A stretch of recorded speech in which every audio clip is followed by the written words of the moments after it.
Joining me right now to weigh in is California Congressman, House Minority Leader Kevin McCarthy, and it is great to see you. Thanks so much for joining us, Congressman. Thanks for having me back. First, let's talk about this border battle. I have to talk about with you. Would the president really shut down the whole border? How would you assess things? He would, but there is a crisis at the border, and this is what we have to understand. 100,000 people just last month. Could be 1 million illegal individuals coming to America this month. And remember, we are the most liberal country when it comes to immigration. More than 1 million people become a citizen every year. And we want to make sure we maintain that and grow that. The challenge that we have is our laws. Asylum is making a difference because who's coming across, it's no longer just the young male trying to find a job. It's now families because they can claim asylum. And think of this.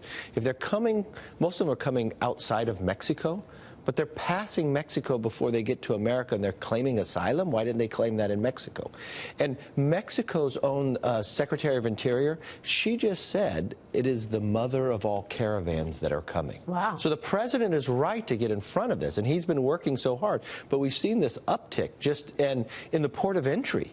It's breaking records day after day of those who are coming in and claiming asylum. And then you have the Democrats in Congress who have been, to Homeland Security, been holding back beds and others because they want to have those individuals, because of a couple court cases, Flores in the Ninth Circuit, released into the country. And then it becomes a real challenge. And when you look at the statistics, 80% of everybody who claims asylum, once they go through the court case, it is an asylum. So the real answer here is, if you want to claim asylum, claim it back in your country, have the case, and if that becomes true, then you could come into. This is a real crisis, and this is a challenge because the majority party in Congress has wasted their majority. I've been in the room where Nancy Pelosi says, I don't believe your numbers, to our Homeland Secretary. That is, to me, one of the worst situations we can have, because we do have a crisis at this border. You would think that when the Democrats took control in the majority, that their number one issue would be something like this, the crisis at the border, or that their number one issue might be health care, whatever it is. But that wasn't what they said is going to be their number one issue, right? We talked about this yesterday. Let's talk about that. They came out and said, what is their number one issue? It is election. They want to change the election outcome. H.R. 1. Our number one issue when we took the majority was tax reform. They want to make sure they take money from taxpayers to give to their own elections. They talked about having 16-year-olds registered to vote. This is remarkable because last Friday was the end of the first quarter, and they have wasted this majority. Their real goal was to impeach this president. And now the Mueller report came through. And you know what? No collusion, no obstruction. But they don't even want to accept that because they don't want to accept the 2016 election. But what's really telling here, and Nancy Pelosi has said this for a long time, show me your budget, show me your values. And you know what they've said? They're not even going to do a budget. They are the new majority, and they're not going to do the budget. It is also because this new Democrat socialist has overtaken their party. They control the party. And there was no bigger evidence of that happening when you had Congresswoman Omar, who made the anti-Semitic comments, questioning whether someone that is of Jewish faith could be loyal to America. They couldn't even do a resolution against her. Nancy Pelosi had to pull back, do 3 different resolutions, water it down, and could not name her. Well, this is really important that they chose the election as their number one issue. Isn't there an issue around ballot harvesting? I mean, didn't we see that in California where certain people, they went to bed thinking that they won? They woke up, and then 3 weeks later, they found out that they lost. 4 members. There was one member in California, David Valadao, who after the election was ahead by 6%.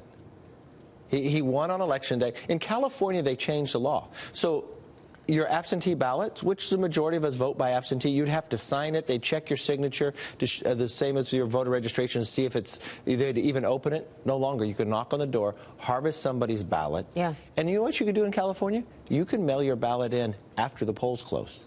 Unbelievable. I'm really glad we're talking about this, because I don't know that viewers understand that when the Democrats came in and took the majority, their number one issue was election and changing elections. This is a really important point, and I'm glad you're communicating this today. You know the other thing they want to do? They want to change the number of people on the Supreme Court, and they want to change the Electoral College. Why? Because they can't win in the current rules, so they want to change the rules to benefit themselves. The FEC, that's equal Republicans and Democrats, they want to change the size of that too.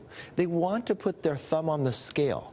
because they can't win in a fair fight. They want to change how it works. You know what they did in the last election? In Maine, they changed how you vote in federal offices, that you don't pick one person, you rank them. Because you know the Republican won in Maine, but at the end of the day lost because didn't get to 50%. So the person who came in fourth, their number dropped off, and whoever they voted for second there got the extra vote. So there's a member of Congress sitting today who came in second because he was a Democrat, and he got to go through because of the election. Wow, this is a really important point. Our viewers need to understand it. There's also an issue, though, around health care. So health care in America, the president came out and now is vowing to make it a priority ahead of the 2020 election. And all of a sudden, health care is right. You're up against the wall on this. Here's what he said. Watch this. Let me just tell you exactly what my message is. The Republican Party will soon be known as the party of health care. You watch. We are going to be, the Republicans, the party of great health care. The Republican Party will become the party of great health care. I mean, Congressman, I understand what he's trying to do here, but you can't just say it to become the party of health care. What's the plan? Well, he wants to drive people because the one thing the president is correct about, the premiums rose under Obamacare. There's fewer options. Remember all those people who were promised if you had your health care, you can keep it? But you know what the Democrats are doing now? Half of the Democrats in Congress have already co-sponsored Medicare for All. And you know what that means? More than 150 million Americans will lose their health care because you can no longer have private health care. And for all those seniors who are on Medicare Advantage, that's gone. And for every senior who's on Medicare itself, it's going to bankrupt Medicare.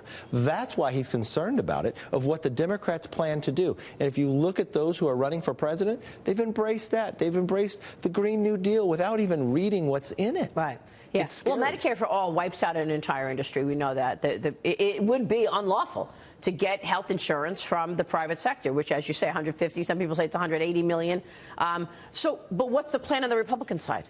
Well, the Republicans have been very clear, and we have a number of plans sitting out there. Number one goal here, be able to lower your premiums, because what Obamacare has done to our premiums, give you greater choice, and most importantly, build a relationship where the patient has with the doctor. Yeah. Right now, government. This goes to a much bigger picture of what the Democrats are doing. It's socialism versus free enterprise. Yeah. They want more control. They want government to control almost everything, and the new Democrat socialists have taken over. It's incredible. That's really the loudest voices in the room. Doug Collins came on the show recently. He said AOC is the co-speaker.